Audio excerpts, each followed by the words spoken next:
Fabrice Bernard, apiculteur.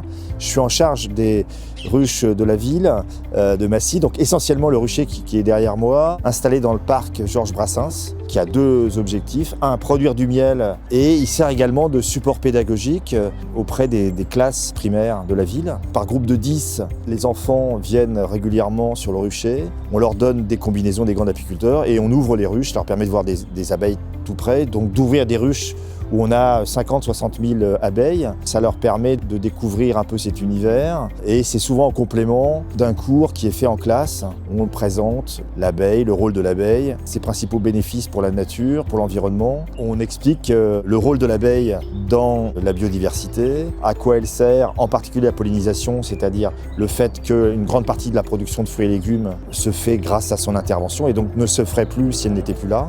En ce qui concerne le bilan de ces visites, on voit que les enfants connaissent pas toujours l'abeille.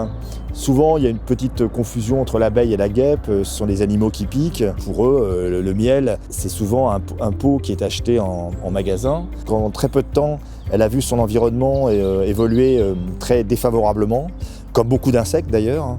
La mortalité est devenue très importante. L'abeille, en 30-40 ans, elle est passée d'un univers où elle était relativement tranquille à un univers où il y a des pesticides, il y a le varroa, le fameux parasite qui infeste toutes les ruches et qui l'affaiblit, et puis maintenant le frelon asiatique. Heureusement que les apiculteurs sont là, je parle de l'abeille domestique, sont là pour soutenir l'espèce, en renouvelant régulièrement les essaims, en traitant contre les maladies, etc., contre les parasites.